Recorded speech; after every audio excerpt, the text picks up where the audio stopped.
It is a year of great turmoil. Every week, we read of new acts of terrorism, bombings, kidnappings, and hostage-taking. Moscow is engaged in a new round of saber-rattling. The United States is attempting to disengage from a foreign conflict by withdrawing our troops and turning over military responsibility to the home country. On the home front, it seems that our system of government is broken and faith in Washington is at a new low. It's very unclear what direction the American space program will take after the final flight of a long and successful effort. The death penalty is much in the news as the Supreme Court rules on its constitutionality. Equal rights and equal pay for women are hotly debated. Does any of this sound familiar? Let me recount a few more events from the year. The Dow Jones Industrial Average set a record high, closing above 1,000 for the first time in history. The Pingry boys soccer team won the state championship. There was no girls team because there were no girls at Pingry. The first women competed in the Boston Marathon, and the FBI hired its first women agents. And a Pingry alumnus won the Indianapolis 500. By now you've probably figured out that for all the similarities to recent years, I must be talking about a time long, long ago. In fact, I'm talking about freshman year. But it was my freshman year, and yes, it was a long, long time ago. It was so long ago, in fact, that even Mr. Bellari had only been teaching at Pingry for 13 years, which is how long the seniors who are lifers will have been at Pingry by the end of this year. But I digress. Let me take you back again to the year where I began my story. It was 1972. Terrorism was, in many ways, a new paradigm, or at least one that was given new prominence by the media.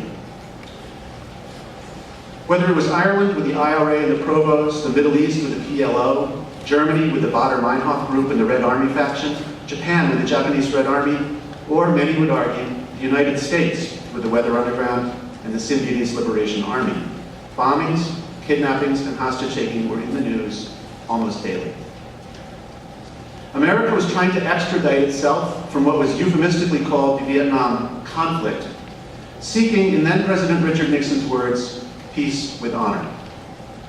And Nixon was simultaneously embroiled in the Watergate scandal, which ultimately led to his resignation.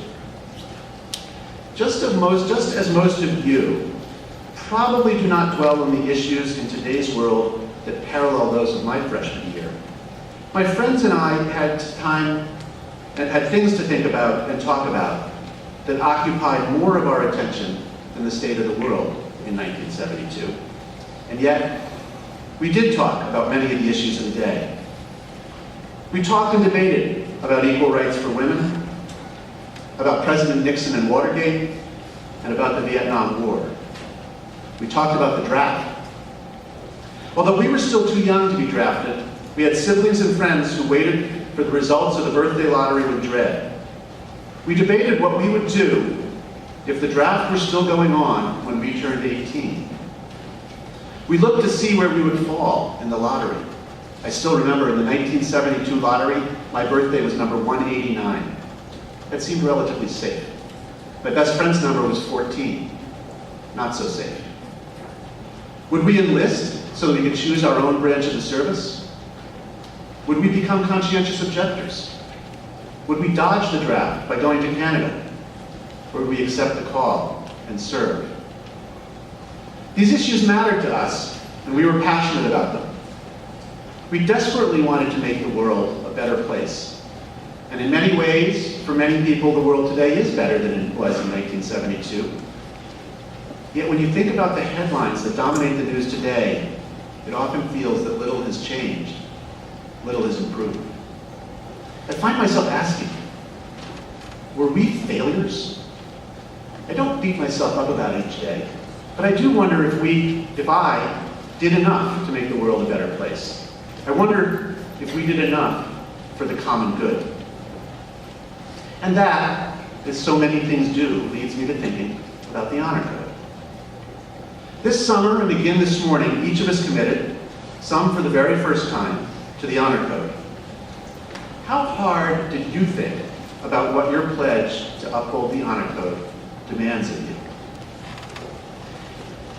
You'd probably agree that the honor code's guidance about character and integrity is like motherhood and apple pie. What's not to like?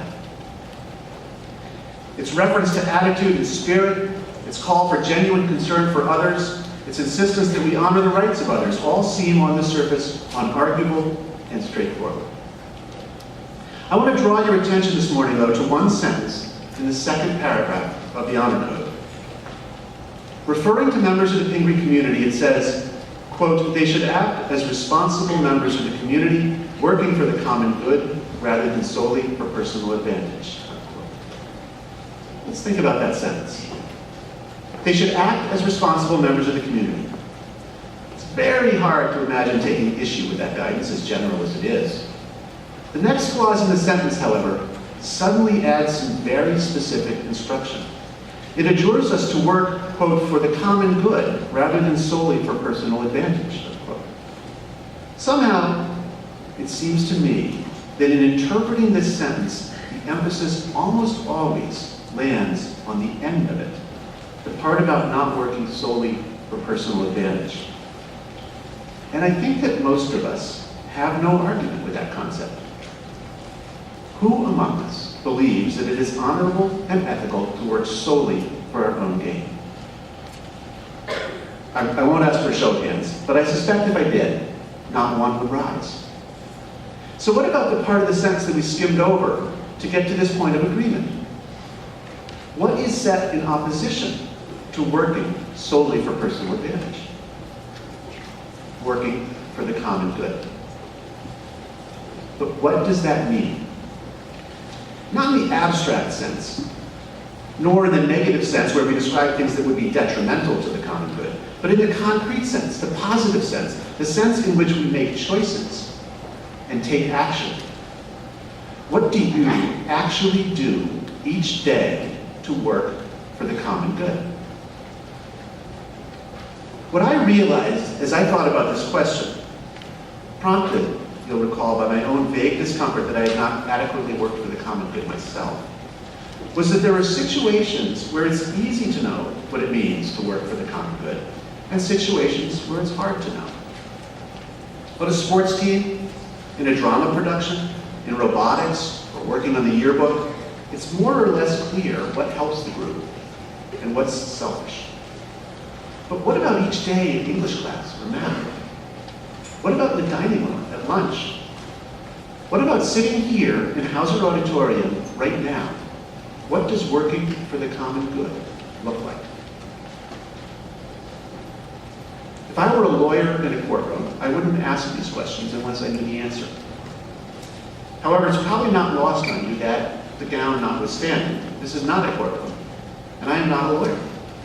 I don't know the answer to these questions. But I believe strongly that they are very important questions. The kind of questions that, when we know and act upon the answers, will indeed make the world a better place. This leads me to my charge for you for this year. You have pledged to conduct yourselves in a trustworthy manner that will further the best interests of the school, your class, and any teams or clubs to which you belong. And I charge you, each of you, on stage and in the audience, to keep always mindful of your further pledge to work for the common good. I charge you to think deeply about that pledge, to wrestle what it means with what it means in every situation in which you find yourself, and to do your utmost to ensure that it guides not just your intentions, but your actions in everything that you do. I look forward to hearing your thoughts, and I look forward to seeing your actions. Let's have a great year.